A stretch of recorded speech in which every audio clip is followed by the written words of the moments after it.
Viewers welcome back to program. So viewers जिस तरह कि ਅਸੀਂ ਜਿਹੜਾ ਕੱਲ ਦਾ ਪ੍ਰੋਗਰਾਮ ਹੈ ਉਹ ਬਾਲ ਸਿੰਘ ਦੀ ਯਾਦ ਨੂੰ ਸਮਰਪਿਤ ਕੀਤਾ ਸੀ, ਜਿਹੜੇ ਕਿ ਸਾਨੂੰ ਸਦੀਵੀ ਵਿਛੋੜਾ ਦੇ ਗਏ ਨੇ ਔਰ ਉਹਨਾਂ ਵੱਲੋਂ ਇੱਕ ਸਾਨੂੰ ਲਿਖਤ ਵਸੂਲ ਹੋਈ ਹੈ ਜਿਹੜੀ ਕਿ ਆਪਾਂ ਤੁਹਾਡੇ ਨਾਲ ਸਾਂਝੀ ਕਰਨ ਜਾ ਰਹੇ ਹਾਂ, ਜਿਸ ਵਿੱਚ ਉਹਨਾਂ ਨੇ ਬ੍ਰਾਹਮਣਵਾਦ, ਖਾਲਿਸਤਾਨ ਅਤੇ ਕਸ਼ਮੀਰ ਦੀ ਆਜ਼ਾਦੀ ਬਾਰੇ बड़े सुचज्जे ਜਿਹੜੇ विचार ने पेश किए ने। सो उन्होंने बारे ਆਪਾਂ विचार चर्चा करन जा रहे हैं। सो ਅਸੀਂ ਚਾਹਾਂਗੇ कि तुसां नाल इसी तरह बने रहना, देखण सुनिया लिखण ਲਈ ਤੁਹਾਡਾ ਸਭ ਦਾ बहुत बहुत शुक्रिया जी। डॉक्टर साहब की विचार ने?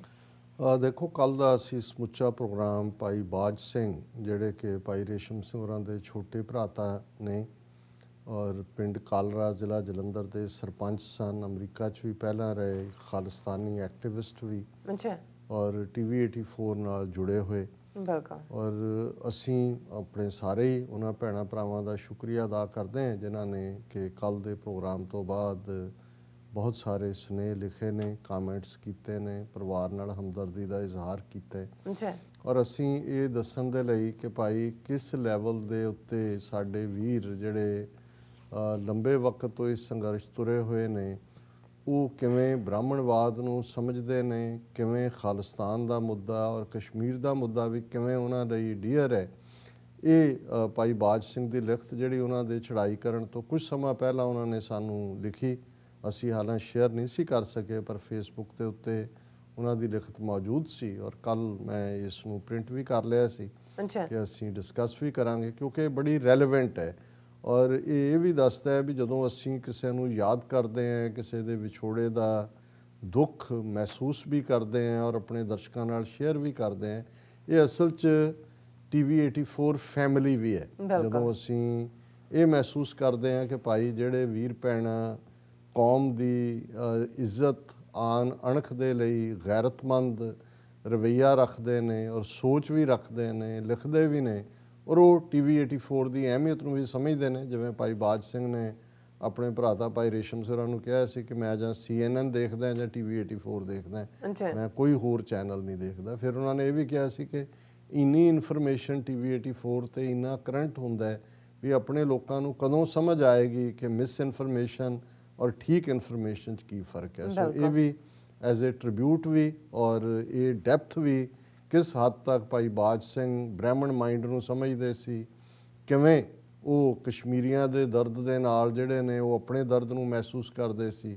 ਔਰ ਆਜ਼ਾਦੀ ਦਾ ਰਸਤਾ ਕੀ ਹੈ, ਇਸ ਬਾਰੇ ਉਹਨਾਂ ਦੀ ਇੱਕ ਲਿਖਤ ਜਿਹੜੀ ਸਾਨੂੰ ਆਈ ਸੀ ਪਹਿਲਾਂ ਅਸੀਂ ਉਹ ਸ਼ੇਅਰ ਕਰ ਰਹੇ ਹਾਂ ਔਰ ਤੁਸੀਂ ਉਹਨੂੰ ਪੜ੍ਹ ਸਕਦੇ ਹੋ।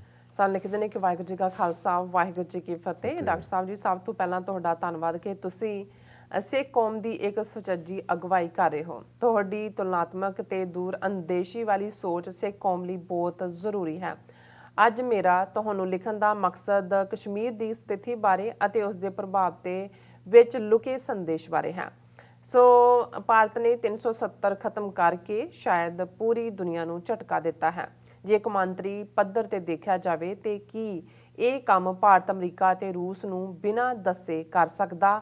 ਇਸ ਦਾ ਜਵਾਬ ਤਾਂ ਮੇਰੇ ਕੋਲ ਨਹੀਂ ਹੈ। ਪਰ ਇੱਥੇ ਮੈਂ ਰੋਕਣਾ ਚਾਹਾਂਗਾ ਕਿਉਂਕਿ ਅਸੀਂ ਵੀ ਇਹ ਕਿਹਾ ਸੀ ਕਿ ਵੀ ਬੇਸ਼ੱਕ ਇੱਕ ਪਾਸੇ ਪ੍ਰੈਜ਼ੀਡੈਂਟ ਟਰੰਪ ਨੇ 3 ਵਾਰ ਇਮਰਾਨ ਖਾਨ ਸਾਹਿਬ ਨੂੰ ਇਹ ਵਿਚੋਲਗੀ ਦੀ ਪੇਸ਼ਕਸ਼ ਕੀਤੀ ਕਿ ਮੈਂ ਕਸ਼ਮੀਰ ਦੀ ਕਰਦਾ, ਪਰ ਜਿਹੜਾ ਪਿੱਠ ਪਿੱਛੇ ਜਿਹਨੂੰ ਵਸਾ ਕੇ ਮਾਰਨਾ ਕਹਿੰਦੇ ਆ ਇਹ ਚੱਲ ਰਿਹਾ ਸੀ। ਜੋ ਕੁਛ ਵੀ ਭਾਰਤ ਨੇ 5 ਅਗਸਤ 2019 ਨੂੰ ਕੀਤਾ ਆਈਨੀ ਗੁੰਡਾਗਰਦੀ, ਆਰਟੀਕਲ 370 35 ਇਹ ਵੀ ਖਤਮ ਕੀਤਾ ਔਰ ਜੰਮੂ ਕਸ਼ਮੀਰ ਦਾ ਸੂਬੇ ਦੇ ਤੌਰ ਤੇ ਵਜੂਦ ਵੀ ਖਤਮ ਕੀਤਾ।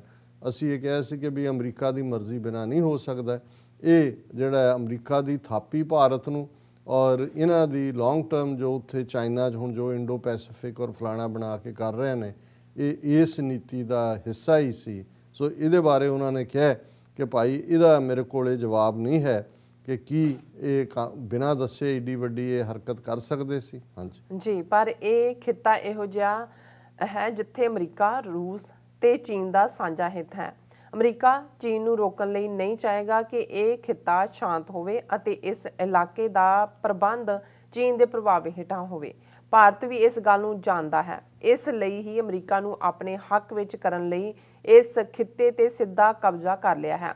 ਭਾਰਤ ਦਾ ਇਸ ਖਿੱਤੇ ਤੇ ਕਬਜ਼ਾ ਕਿਸੇ ਹੱਦ ਤੱਕ ਅਮਰੀਕਾ ਦੇ ਹਿੱਤ ਵਿੱਚ ਹੈ ਅਤੇ ਰੂਸ, ਚੀਨ ਦੇ ਹਿੱਤ ਵਿੱਚ ਨਹੀਂ। ਪਰ ਇਸ ਸਭ ਵਿੱਚ ਅਸੀਂ ਇਜ਼ਰਾਈਲ ਦੀ ਦਖਲਅੰਦਾਜ਼ੀ ਨੂੰ ਨਜ਼ਰ ਅੰਦਾਜ਼ ਨਹੀਂ ਕਰ ਸਕਦੀ, ਕਿਉਂਕਿ ਜੋ ਭਾਰਤ ਨੇ ਤਰੀਕਾ ਵਰਤਿਆ ਅਤੇ ਜਿਸ ਦਾ ਕੌਮਾਂਤਰੀ ਪੱਧਰ ਤੇ ਦੂਜੇ ਦੇਸ਼ਾਂ ਦੇ ਹਿੱਤਾਂ ਨੂੰ ਨਕਾਰਿਆ ਗਿਆ, ਇਹ ਇਜ਼ਰਾਈਲ ਦਾ ਤਰੀਕਾ ਹੀ ਹੈ। ਹਾਂ, ਇੱਥੇ ਤੁਸੀਂ ਦੇਖੋ ਕਿ ਭਾਈ ਬਾਜ ਸਿੰਘ ਹੋਰਾਂ ਦੀ ਸਿਆਣਪ, ਉਹਨਾਂ ਨੇ ਪਹਿਲਾਂ ਤਾਂ ਇਸ ਸਾਰੇ 'ਚ ਇਸ ਗੱਲ ਨੂੰ ਸਮਝਿਆ ਕਿ ਵੀ ਭਾਰਤ ਨੇ ਅਮਰੀਕਾ ਦੇ ਹਿੱਤਾਂ ਨੂੰ ਪ੍ਰੋਟੈਕਟ ਕੀਤਾ, ਇਸ ਲਈ ਅਮਰੀਕਾ ਖੁਸ਼ ਹੈ ਕਿਉਂਕਿ ਉਹ ਉਹਨਾਂ ਦੀ ਘੋੜੀ ਬਣਨ ਨੂੰ ਤਿਆਰ ਹੈ ਜਿਹੜਾ ਚੀਨ ਦੇ ਖਿਲਾਫ ਵਰਤਣ ਲਈ। ਔਰ ਚੀਨ ਔਰ ਰੂਸ ਇਹ ਪਸੰਦ ਨਹੀਂ ਕਰਨਗੇ ਕਿ ਅਮਰੀਕਾ ਦਾ ਇਨਫਲੂਐਂਸ ਇਸ ਖਿੱਤੇ 'ਚ ਹੋਏ। ਪਰ ਦੂਸਰੀ ਗੱਲ ਉਹਨਾਂ ਨੇ ਕਿਹਾ ਕਿ ਵੀ ਇਸ ਸਾਰੇ 'ਚ ਇਜ਼ਰਾਈਲ ਦਾ ਰੋਲ ਵੀ ਜਿਹੜਾ ਇਸ ਨੂੰ ਅਣਗੌਲਿਆ ਨਹੀਂ ਕੀਤਾ ਜਾ ਸਕਦਾ। ਔਰ ਜੇ ਦੇਖਣਾ ਹੋਏ ਵੀ ਜੋ ਇਸ ਵੇਲੇ ਜੰਮੂ ਕਸ਼ਮੀਰ ਸਟੇਟ ਦਾ ਬਣਾ ਰਹੀ ਹੈ ਭਾਰਤੀ ਹਕੂਮਤ, ਮੋਦੀ ਸਰਕਾਰ, ਉਹ ਉਹੀ ਮਾਡਲ ਹੈ ਜੋ ਇਜ਼ਰਾਈਲ ਨੇ ਆਕੂਪਾਈਡ ਟੈਰੀਟਰੀ ਦੇ ਵਿੱਚ ਕੀਤਾ ਹੈ। ਔਰ ਜਿਹੜੇ 3 ਡਰਟੀ ਡੀਜ਼ ਜੋ ਜੰਮੂ ਕਸ਼ਮੀਰ 'ਚ ਇਹਨਾਂ ਨੇ ਲਾਗੂ ਕੀਤੇ ਨੇ, ਪਹਿਲਾ ਡੈਮੋਗ੍ਰਾਫਿਕ ਚੇਂਜ। ਹੁਣ ਇਹ ਜਿਹੜਾ ਆਕੂਪਾਈਡ ਟੈਰੀਟਰੀ 'ਚ ਘਰ ਬਣਾ ਕੇ ਯਹੂਦੀਆਂ ਨੂੰ ਵਸਾਣਾ ਲਿਆ ਕੇ ਔਰ ਫਿਰ ਉਹਨਾਂ ਨੂੰ ਸਾਰੀਆਂ ਸਹੂਲਤਾਂ ਦੇਣੀਆਂ, ਫਿਰ ਫੌਜੀ ਪੋਸਟਾਂ ਲਾ ਕੇ ਉਹਨਾਂ ਨੂੰ ਪ੍ਰੋਟੈਕਟ ਕਰਨਾ। ਸੋ ਇਹੀ ਨੀਤੀ ਪਹਿਲਾਂ ਤਾਂ ਕਸ਼ਮੀਰੀ ਪੰਡਤ ਜਿਹੜੇ 1.5 ਲੱਖ ਉੱਥੋਂ ਗਏ ਨੇ, ਉਹਨਾਂ ਦੀ ਗਿਣਤੀ ਕਦੇ 4 ਲੱਖ ਕਦੇ 5 ਲੱਖ, ਫਿਰ ਇਹ ਕਹਿ ਕੇ ਜੀ ਇਹਨਾਂ ਲਈ ਥਾਂ ਬਣਾਵਾਂਗੇ। ਫਿਰ ਜਦੋਂ ਹੁਣ ਵਜੂਦ ਹੀ ਮਿਟਾ ਦਿੱਤਾ ਔਰ ਪਹਿਲੇ 3 ਡਰਟੀ ਡੀਜ਼ ਜਿਹੜਾ ਡੈਮੋਗ੍ਰਾਫਿਕ ਚੇਂਜ, ਔਰ ਉਹਦੇ ਥੱਲੇ ਡੋਮੀਸਾਈਲ, ਲੱਖਾਂ ਦੀ ਗਿਣਤੀ 'ਚ ਡੋਮੀਸਾਈਲ ਦਿੱਤੇ ਗਏ ਨੇ। ਮੰਦਰ ਇੱਕ ਵੱਡਾ ਬਣਾਉਣ ਦੇ ਲਈ ਕਿੰਨੇ ਏਕੜ ਜ਼ਮੀਨ, ਔਰ ਇਹ ਉਹਨਾਂ ਨੇ ਕਿਹਾ ਜੀ ਇਹ ਤ੍ਰਿਪੁਤੀ ਤੇ ਫਲਾਣੇ ਦੇ ਲੈਵਲ ਤੇ ਹੋਏਗਾ। ਔਰ ਜਿਹੜੇ ਉੱਥੇ ਜੰਮੂ ਕਸ਼ਮੀਰ ਨੂੰ ਬਿਲੋਂਗ ਨਹੀਂ ਕਰਦੇ, 1947 ਪੀਰੀਅਡ 'ਚ ਦੂਸਰੇ ਖਿੱਤਿਆਂ 'ਚੋਂ ਆ ਕੇ ਜੰਮੂ ਕਸ਼ਮੀਰ 'ਚ ਵਸੇ ਔਰ ਉਹਨਾਂ ਨੂੰ ਹੁਣ ਤੱਕ ਰਾਈਟ ਨਹੀਂ ਸੀ, ਉਹਨਾਂ ਸਾਰਿਆਂ ਨੂੰ ਵੀ ਇਹਨਾਂ ਨੇ ਆਪਣੀ ਉਸ ਜਿਹੜਾ ਡੋਮੀਸਾਈਲ ਇਸ਼ੂ ਕਰ ਦਿੱਤੇ ਨੇ। ਰੀਡਿਸਟ੍ਰਿਕਟਿੰਗ ਕਿ ਵੀ ਜੰਮੂ ਦੀਆਂ ਸੀਟਾਂ ਵਧਾ ਦੇਣੀਆਂ ਨੇ। ਸੋ ਇਹ ਜਿਹੜਾ ਸਾਰਾ ਮਾਡਲ ਹੈ, ਕਿਉਂਕਿ ਇਹ ਸਾਰਾ ਲਾਗੂ ਕਰਨ ਤੋਂ ਪਹਿਲਾਂ ਇੱਕ ਪਾਸੇ ਜਿੱਥੇ ਅਮਰੀਕਾ ਦੇ ਇੰਟਰਸਟ ਨੂੰ ਇਹਨਾਂ ਨੇ ਔਰ ਅਮਰੀਕਾ ਨੂੰ ਇਹ ਸੀ ਕਿ ਭਾਰਤ ਨੂੰ ਇਹ ਕਰਕੇ, ਔਰ ਜਿਵੇਂ ਉਹਨਾਂ ਨੇ ਲੱਦਾਖ ਨੂੰ ਯੂਨੀਅਨ ਟੈਰੀਟਰੀ ਬਣਾਇਆ, ਲੱਦਾਖ ਸਿੱਧਾ ਯੂਨੀਅਨ ਟੈਰੀਟਰੀ ਬਣਾ ਕੇ ਲੱਦਾਖ 'ਚੋਂ ਹੀ ਉਹ ਰੀਜਨ ਹੈ ਜਿਹਦੇ ਨਾਲ ਜਿੱਥੋਂ ਕਿ ਇਕਨੋਮਿਕਲ ਕੋਰੀਡੋਰ ਨੇ ਨਿਕਲਣਾ, ਜਿਸ ਨੂੰ ਲੈ ਕੇ ਫਿਰ ਚੀਨ ਨੇ ਇਹਨਾਂ ਨੂੰ ਜ਼ਰਾ ਚੰਗਾ ਸਬਕ ਸਿਖਾਇਆ ਔਰ ਇਹਨਾਂ ਨੂੰ ਇਹਨਾਂ ਦੀ ਔਕਾਤ ਦੱਸੀ। ਔਰ ਇਹਦੇ 'ਚ ਕੋਈ ਸ਼ੱਕ ਨਹੀਂ ਹੈ ਕਿ ਜੋ ਕੁਛ ਇਸ ਵੇਲੇ ਜੰਮੂ ਕਸ਼ਮੀਰ 'ਚ ਕੀਤਾ ਜਾ ਰਿਹਾ ਹੈ ਉਹ ਇਜ਼ਰਾਈਲੀ ਮਾਡਲ ਹੈ, ਜੋ ਇਜ਼ਰਾਈਲ ਨੇ ਫਲਸਤੀਨੀਆਂ ਨੂੰ ਆਪਣੀਆਂ ਜ਼ਮੀਨਾਂ ਤੋਂ ਬੇਦਖਲ ਕਰਕੇ ਔਰ ਆਪਣੇ ਖਿੱਤੇ ਦੇ ਵਿੱਚ ਉਹਨਾਂ ਨੂੰ ਮਾਈਨੋਰਿਟੀ 'ਚ ਕਨਵਰਟ ਕਰਨ ਦੇ ਨਾਂ ਥੱਲੇ। ਔਰ ਹੁਣ ਇਸ ਹੱਦ ਤੱਕ ਇਜ਼ਰਾਈਲ ਤਿਆਰ ਸੀ ਕਿ ਵੈਸਟ ਬੈਂਕ ਨੂੰ ਪੱਕੇ ਤੌਰ ਦੇ ਉੱਤੇ ਜਿਹੜਾ ਉਹਨਾਂ ਸੈਟਲਮੈਂਟਸ ਨੂੰ ਇਜ਼ਰਾਈਲ ਦਾ ਹਿੱਸਾ ਬਣਾ ਲਿਆ ਜਾਏ। ਕਸ਼ਮੀਰ ਦਾ ਅਬਦੁੱਲਾ ਪਰਿਵਾਰ ਇੱਕ ਬ੍ਰਾਹਮਣ ਦੇ ਪਰਿਵਾਰ ਵਿੱਚੋਂ ਹੈ, ਜਿਸ ਦਾ ਪਿਛੋਕੜ ਨਹਿਰੂ ਦੇ ਨਾਲ ਸਾਂਝਾ ਹੈ ਤੇ ਦੋਨਾਂ ਪਰਿਵਾਰਾਂ ਦਾ ਵੱਡਾ ਗੰਗੂ ਹੀ ਹੈ।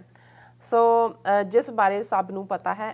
ਇਹ ਇੱਕ ਦਿਲਚਸਪ ਗੱਲ ਹੈ ਕਿਉਂਕਿ ਇਹ ਦੋ ਤੱਕ ਸਿੱਖ ਹਿਸਟੋਰੀਅਨ ਜਿਵੇਂ ਸਰ ਸੰਗਤ ਸਿੰਘ, ਉਹਨਾਂ ਨੇ ਸਿੱਖਸ ਇਨ ਹਿਸਟਰੀ 'ਚ ਵੀ, ਔਰ ਇਹ ਵੀ ਜਿਹੜਾ ਪਾਰਟ ਹੈ ਕਿ ਵੀ ਗੰਗੂ, ਔਰ ਇਹ ਸਾਡੇ ਪਾਕਿਸਤਾਨੀ ਭੈਣਾਂ ਭਰਾਵਾਂ ਨੂੰ ਮੈਂ ਦੱਸਦੇ ਹਾਂ ਕਿ ਜਦੋਂ ਅਸੀਂ ਗੁਰੂ ਗੋਬਿੰਦ ਸਿੰਘ ਸਾਹਿਬ ਦੇ ਛੋਟੇ ਸਾਹਿਬਜ਼ਾਦੇ ਔਰ ਮਾਤਾ ਗੁਜਰੀ, ਜਿਹੜਾ ਕਿ ਡੋਮੈਸਟਿਕ ਹੈਲਪ ਸੀ ਜੇ ਅੱਜ ਦੀ ਲੈਂਗੁਏਜ ਕਹਿਣਾ ਹੋਏ, ਅਨੰਦਪੁਰ ਸਾਹਿਬ ਗੰਗੂ ਬ੍ਰਾਹਮਣ, ਔਰ ਇਹ ਗੰਗੂ ਕੌਲ ਬ੍ਰਾਹਮਣ ਸੀ। ਕੌਲ ਬ੍ਰਾਹਮਣ ਕਸ਼ਮੀਰ ਦਾ, ਔਰ ਇਹ ਉਹੀ ਕੌਲ ਬ੍ਰਾਹਮਣ ਸ਼ੇਖ ਅਬਦੁੱਲਾ, ਇਹ ਵੀ ਕੌਲ ਬ੍ਰਾਹਮਣ ਹੈ ਔਰ ਇਹ 19th ਸੈਂਚੁਰੀ ਐਂਡ 'ਚ ਇਸਲਾਮ 'ਚ ਗਏ।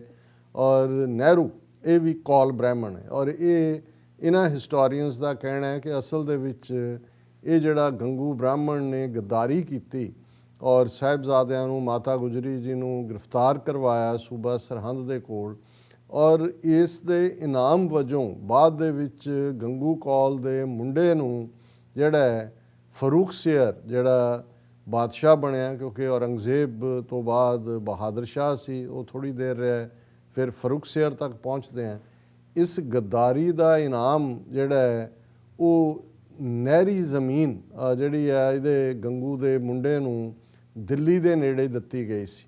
ਔਰ ਨਹਿਰੂ ਕੋਈ ਜ਼ਾਤ ਨਹੀਂ ਹੈ ਕਿਉਂਕਿ ਜ਼ਮੀਨ ਨਹਿਰ ਦੇ ਕੰਢੇ ਸੀ ਔਰ ਇਹਨਾਂ ਦਾ ਵਡੇਰਾ ਜਿਹੜਾ ਰਾਜਧਰ ਕੌਲ ਜਿਹਦਾ ਨਾਂ ਸੀ, ਉਹਨਾਂ ਨੂੰ ਲੋਕ ਨਹਿਰੂ ਕਹਿਣ ਲੱਗ ਗਏ ਕਿਉਂਕਿ ਨਹਿਰ ਵਾਲੀ ਜ਼ਮੀਨ ਇਨਾਮ ਵਜੋਂ ਮਿਲੀ ਸੀ। ਔਰ ਇਹੀ ਜਿਹੜਾ ਖਾਨਦਾਨ ਹੈ ਅਲਟੀਮੇਟਲੀ ਨਹਿਰੂ ਦੇ ਵਡੇਰੇ ਜਿਹੜੇ ਨੇ ਉਹ ਉਸ ਰਾਜਧਰ ਕੌਲ ਦੇ ਹੀ ਡਿਸੈਂਡੈਂਟ ਨੇ।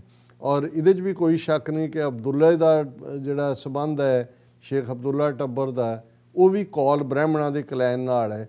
ਸੋ ਇਹ ਉਹਨਾਂ ਨੇ ਪੁਆਇੰਟ ਆਊਟ ਕੀਤਾ ਭਾਈ ਇਹਨਾਂ ਦੀਆਂ ਜੜ੍ਹਾਂ ਉਸ ਗੰਗੂ ਬ੍ਰਾਹਮਣ ਜਿਹਨੂੰ ਅਸੀਂ ਗੰਗੂ ਪਾਪੀ, ਗੰਗੂ ਹਤਿਆਰਾ ਔਰ ਲੈ ਵੇ ਗੰਗੂ ਪਾਪੀਆ ਲਾਹਨਤਾਂ ਸੰਭਾਲਵੇ, ਇਹ ਸਾਰਿਆਂ ਦੇ ਨਾਲ ਅੱਜ ਤੱਕ ਵੀ ਯਾਦ ਕੀਤਾ ਜਾਂਦਾ ਹੈ। ਸੋ ਇਹ ਜਿਹੜੀ ਡਿਸੈਂਡੈਂਸ ਔਰ ਇਹੀ ਗੱਲ ਐਕਸਪਲੇਨ ਕਰਦੀ ਹੈ ਕਿ ਨਹਿਰੂ ਖਾਨਦਾਨ ਨੇ ਇਕੱਲਾ ਇਹੀ ਨਹੀਂ ਕਿ ਰਾਜੀਵ ਗਾਂਧੀ ਨੇ ਨਵੰਬਰ 84 'ਚ ਹਜ਼ਾਰਾਂ ਸਿੱਖ ਮਾਰੇ, ਉਹਨਾਂ ਦੀ ਨਸਲਕੁਸ਼ੀ ਕੀਤੀ, ਜਾਂ ਇੰਦਰਾ ਗਾਂਧੀ ਉਹਦੀ ਮਾਂ ਨੇ ਨਵੰਬਰ 84 'ਚ ਸਿੱਖ ਜਿਹੜੀ ਹੈ ਘੱਲੂਘਾਰਾ 84 ਕੀਤਾ, ਜਾਂ ਇੰਦਰਾ ਗਾਂਧੀ ਦੇ ਪਿਓ ਜਵਾਹਰ ਲਾਲ ਨਹਿਰੂ ਨੇ ਕਿਵੇਂ ਪੰਜਾਬੀ ਸੂਬਾ ਔਰ ਦੂਸਰੀ ਐਜੀਟੇਸ਼ਨ ਤੋਂ ਵੀ ਬਹੁਤ ਪਹਿਲਾਂ 10 ਅਕਤੂਬਰ 1947 ਨੂੰ ਸਿੱਖ ਸਾਰੇ criminal tribe and A ਮੈਨੇਸ to ਦਾ ਲਾ ਅਬਾਈਡਿੰਗ ਹਿੰਦੂਜ਼ ਦਾ ਸਰਕੂਲਰ ਕੱਢਿਆ, ਜਾਂ ਉਸ ਤੋਂ ਵੀ ਪਹਿਲਾਂ ਜਵਾਹਰ ਲਾਲ ਨਹਿਰੂ ਦੇ ਪਿਓ ਮੋਤੀ ਲਾਲ ਨਹਿਰੂ ਨੇ ਜਦੋਂ ਨਹਿਰੂ ਕਮੇਟੀ ਰਿਪੋਰਟ ਤਿਆਰ ਹੋਈ 1927-28 ਦੇ ਪੀਰੀਅਡ 'ਚ ਕਿਵੇਂ ਸਿੱਖਾਂ ਨੂੰ ਬਿਲਕੁਲ ਇਗਨੋਰ ਕੀਤਾ। ਤੇ ਫਿਰ ਇਹ ਗੱਲ ਸਮਝ ਆਉਂਦੀ ਹੈ ਕਿ ਇਹ ਪੀੜ੍ਹੀ ਦਰ ਪੀੜ੍ਹੀ ਮਰਨ ਲੱਗਿਆ ਇਹਨਾਂ ਦਾ ਵਡੇਰਾ ਕੰਨਾਂ 'ਚ ਕਹਿ ਜਾਂਦਾ ਸੀ ਕਿ ਭਾਈ ਅਸੀਂ ਗੰਗੂ ਬਾਹਮਣ ਦੀ ਔਲਾਦ ਹੈ, ਅਸੀਂ ਜਿਹੜਾ ਸਿੱਖੀ ਦੇ ਨਾਲ ਧਰੋ ਕਮਾਇਆ ਹੋਇਆ ਤੇ ਇਹ ਜਿਹੜਾ ਇਹਨੂੰ ਧਰੋ ਨੂੰ ਤੁਸੀਂ ਜਾਰੀ ਰੱਖਣਾ। ਸੋ ਇਹ ਬੜਾ ਜਿਹੜਾ ਜ਼ਹੀਨ ਹਿਸਟੋਰੀਕਲ ਨੁਕਤਾ ਹੈ, ਇਹ ਭਾਈ ਬਾਜ ਸਿੰਘ ਹੋਰਾਂ ਨੇ ਪੁਆਇੰਟ ਆਊਟ ਕੀਤਾ ਜੀ। ਇਹਨਾਂ ਦਾ ਆਪਸ ਵਿੱਚ ਸਮਝੌਤਾ ਸੀ ਕਿ ਕਸ਼ਮੀਰ ਅਬਦੁੱਲਿਆਂ ਕੋਲ ਰਹੂ, ਜਿਨ੍ਹਾਂ ਨੇ ਕਸ਼ਮੀਰ ਨੂੰ ਭਾਰਤ ਦਾ ਗੁਲਾਮ ਬਣਾਉਣ ਲਈ 1947 ਵਿੱਚ ਅਹਿਮ ਭੂਮਿਕਾ ਨਿਭਾਈ। ਇਹ ਰਲ ਮਿਲ ਕੇ ਰਾਜ ਕਰਦੇ ਰਹੇ। ਇਹਨਾਂ ਗੱਦਾਰੀਆਂ ਦੇ ਬਾਵਜੂਦ ਹੁਣ ਜਦ ਭਾਰਤ ਨੇ ਮੁਫਤੀ ਤੇ ਅਬਦੁੱਲਾ ਕਸ਼ਮੀਰ ਦੇ ਗੱਦਾਰ ਅਬਦੁੱਲਾ ਪਰਿਵਾਰ ਲਾਂਭੇ ਕੀਤਾ ਜਾ ਸਕਦਾ ਹੈ, ਤੇ ਫਿਰ ਕੈਪਟਨ ਤੇ ਬਾਦਲ ਜੋ ਇੱਕ ਦੂਜੇ ਨਾਲ ਰਲ ਕੇ ਰਾਜ ਕਰ ਰਹੇ ਹਨ ਉਹ ਵੀ ਲਾਂਭੇ ਕੀਤੇ ਜਾ ਸਕਦੇ ਹਨ। ਇੱਥੋਂ ਨੋਟ ਕਰਨ ਵਾਲੀ ਗੱਲ ਇਹ ਹੈ ਕਿ ਮਸ਼ੀਨਾਂ ਨਾਲ ਬ੍ਰਾਹਮਣ ਕਦੇ ਵੀ ਆਪਣੀ ਸਰਕਾਰ ਬਣਾ ਸਕਦੇ ਹਨ। ਪਰ ਇੱਥੇ ਉਹਨਾਂ ਨੇ ਇੱਕ ਬੜੀ ਕੀਮਤੀ ਗੱਲ ਕਹੀ ਹੈ ਕਿ ਵੀ ਕਿਵੇਂ ਇਹੀ ਕਿਉਂਕਿ ਕੌਲ ਬ੍ਰਾਹਮਣ ਔਰ ਇਹੀ ਅਬਦੁੱਲੇ ਨੇ ਸ਼ੇਖ ਅਬਦੁੱਲੇ ਨੇ 47 'ਚ ਆਪਣੇ ਇਲਾਕੇ ਨਾਲ ਆਪਣੇ ਲੋਕਾਂ ਨਾਲ ਗੱਦਾਰੀ ਕਰਕੇ ਹਿੰਦੁਸਤਾਨ ਦੇ ਨਾਲ ਕਿਸਮਤ ਜੋੜੀ ਔਰ ਇਹ ਸੀ ਕਿ ਵੀ ਜੀ ਠੀਕ ਹੈ ਤੁਸੀਂ ਇੱਥੇ ਰਾਜ ਕਰੀ ਜਾਓ, ਸਾਨੂੰ ਦਿੱਲੀ 'ਚ ਕਰਨ ਦਿਓ। ਸੋ ਇਹ ਜਿਹੜਾ ਹਿੱਸਾ ਹੈ ਇਸ ਦੀ ਕੰਟੀਨਿਊਟੀ ਹੈ। ਫਿਰ ਉਹਨਾਂ ਨੇ ਪੰਜਾਬ ਦੇ ਵਿੱਚ ਕਿਹਾ ਵੀ ਜਿਹੜਾ ਮਾਡਲ ਸ਼ੇਖ ਅਬਦੁੱਲਾ ਬਾਅਦ ਉਹਦੇ ਮੁੰਡੇ ਫਾਰੂਕ ਅਬਦੁੱਲਾ ਜਾਂ ਉਮਰ ਅਬਦੁੱਲਾ ਨਾਲ ਫੋਲੋ ਕੀਤਾ, ਇਹੀ ਪੰਜਾਬ ਦੇ ਵਿੱਚ ਕੈਪਟਨ ਅਮਰਿੰਦਰ ਜਿਹਦਾ ਪਿਓ ਯਾਦਵਿੰਦਰ ਵੀ ਉਹਨਾਂ ਗਦਾਰਾਂ 'ਚੋਂ ਸੀ ਜਿਹਨੇ ਆਪਣੀ ਪਟਿਆਲਾ ਰਿਆਸਤ ਸਭ ਤੋਂ ਪਹਿਲਾਂ ਇੰਡੀਆ 'ਚ ਮਿਲਾਈ ਸੀ ਔਰ ਸਿੱਖ ਸਟੇਟ ਬਣਨ ਦੇ ਰਾਹ 'ਚ ਰੁਕਾਵਟ ਬਣੀ ਸੀ, ਔਰ ਨਵੇਂ ਬਣੇ ਇਹਨਾਂ ਦੇ RSS ਦੇ ਟੁਚੇ ਪ੍ਰਕਾਸ਼ ਸਿੰਘ ਬਾਦਲ ਐਂਡ ਕੰਪਨੀ, ਇਹ ਵੀ ਇਸ ਸਾਰੇ ਦਾ ਹਿੱਸਾ ਨੇ ਜੀ। ਪਰ ਇਹ ਉਦੋਂ ਹੀ ਆਪਣੀ ਸਰਕਾਰ ਬਣਾਉਂਦੇ ਹਨ ਜਦ ਇਹ ਆਪਣਾ ਨੈਟਵਰਕ ਬਣਾ ਕੇ ਆਪਣੇ ਪੂਰੇ ਮੋਰੇ ਨਿਰਧਾਰਿਤ ਜਗ੍ਹਾ ਤੇ ਬਿਠਾ ਲੈਂਦੇ ਹਨ। ਹੁਣ ਪੰਜਾਬ ਵਿੱਚ ਦਾਇਰੇ ਨਰਕਧਾਰੀਆਂ, ਬਿਆਸ ਵਾਲਿਆਂ ਸਿਰਸਾ ਤੇ ਹੋਰ ਛੋਟੇ ਮੋਟੇ ਡੇਰਿਆਂ ਨੂੰ ਆਪਣੇ ਹੱਕ ਵਿੱਚ ਬ੍ਰਾਹਮਣ ਕਰ ਚੁੱਕਾ ਹੈ। ਫੂਲਕਾ ਬੈਂਸ ਵਰਗੇ ਚਿਹਰੇ ਵੀ ਇਹਨਾਂ ਦੇ ਦਾਇਰੇ ਵਿੱਚ ਹਨ। ਫੂਲਕੇ ਦਾ ਪਿੱਛੋਂ ਅਸਤੀਫਾ ਮਨਜ਼ੂਰ ਕਰਨਾ ਇਹੋ ਦੱਸਦਾ ਹੈ ਕਿ ਤਿਆਰੀ ਬਹੁਤ ਦੇਰ ਦੀ ਸੀ ਅਤੇ ਹੁਣ ਇਹਨਾਂ ਆਪਣਾ ਕੰਮ ਨੇਪਰੇ ਚਾਰਨ ਲਈ ਕਦਮ ਪੁੱਟ ਲਏ ਹਨ। ਇਹ ਇਸ ਪਾਸੇ ਵੱਲ ਇਸ਼ਾਰਾ ਕਰ ਰਹੇ ਨੇ ਵੀ ਕਿਵੇਂ ਬ੍ਰਾਹਮਣ ਨੇ ਪੰਜਾਬ ਦੇ ਵਿੱਚ ਪਹਿਲਾਂ ਤਾਂ ਇਹ ਫੇਕ ਜਿਹੜੇ ਬਾਬੇ ਨੇ ਉਹਨਾਂ ਦੇ ਵਿੱਚ ਨਰਕਧਾਰੀ, ਰਾਧਾ ਸੁਆਮੀ ਔਰ ਉਹਨਾਂ ਦਾ ਇੱਕ ਨੈਟਵਰਕ ਬਿਆਸ ਵਾਲੇ ਔਰ ਸਿਰਸਾ, ਇਹਨਾਂ ਨੂੰ ਅੱਗੇ ਕੀਤਾ।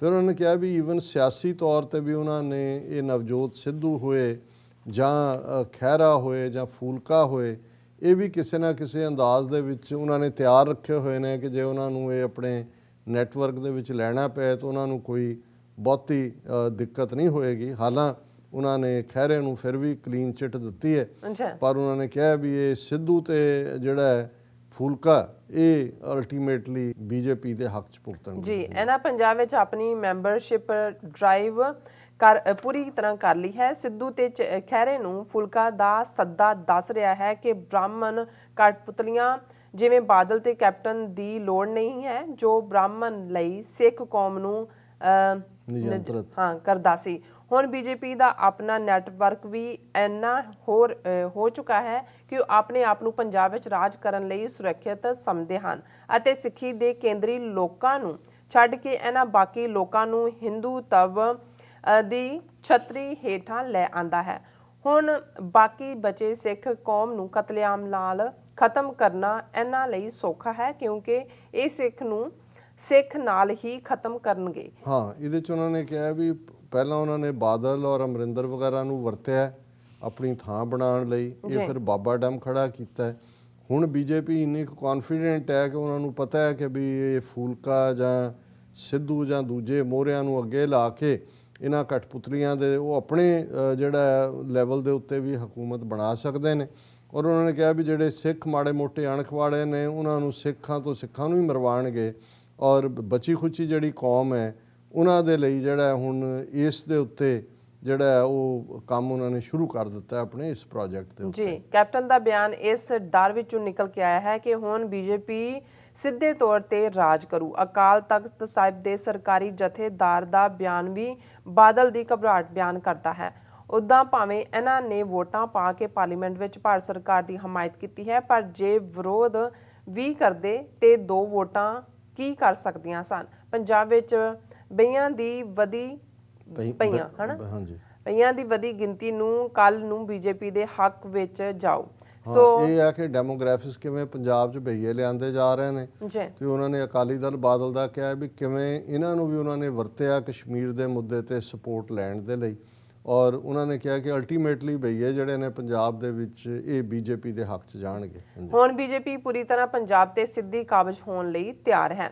2020 ਵਿੱਚ ਖਾਲਸਾ ਰਾਜ ਲਈ ਹੋਣੀਆਂ ਵੋਟਾਂ ਨੂੰ ਧਿਆਨ ਵਿੱਚ ਰੱਖ ਕੇ ਇਹ ਸਭ ਤੇਜ਼ੀ ਨਾਲ ਹੋ ਰਿਹਾ ਹੈ।